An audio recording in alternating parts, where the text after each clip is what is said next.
പ്രിയമുള്ളവരെ, നിങ്ങൾ കേട്ടുകൊണ്ടിരിക്കുന്നത് ബൈബിൾ ഇൻ എ ഇയർ. ഒരു വർഷം കൊണ്ട് വിശുദ്ധ ബൈബിൾ വായിച്ച് മനസ്സിലാക്കാൻ സഹായിക്കുന്ന ഈ ദൈവവചന വായനാ പദ്ധതി നിങ്ങളിലേക്ക് എത്തിക്കുന്നത് അസെൻഷൻ. ഞാൻ ഡാനിയേലച്ചൻ. വചന വായനയിലൂടെ ദൈവസ്വരം കേൾക്കാനും ദൈവത്തിൻ്റെ കണ്ണുകളിലൂടെ നമ്മുടെ ജീവിതത്തെ നോക്കിക്കാണാനും ബൈബിളിലൂടെ മനോഹരമായ ഒരു യാത്രയ്ക്ക് നിങ്ങളെ ഞാൻ ക്ഷണിക്കുകയാണ്. വിശുദ്ധ വേദപുസ്തകത്തിലെ 73 ഗ്രന്ഥങ്ങളിലായി പരന്നു കിടക്കുന്ന മനുഷ്യരക്ഷയുടെ മഹാസംഭവം ഒറ്റപ്രമേയമായി മനസ്സിലാക്കാൻ the great adventure Bible timeline എന്ന വായനാ സഹായി നമ്മൾ ഉപയോഗിക്കും. BIYindia.com/മലയാളം എന്ന ലിങ്കിൽ ഈ റീഡിംഗ് പ്ലാൻ ലഭ്യമാണ്. ഇന്ന് 250-ാമത്തെ ദിവസം.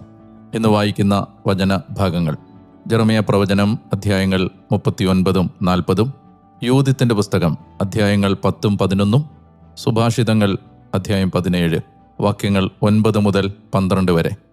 നമുക്ക് വചനം വായിക്കാം.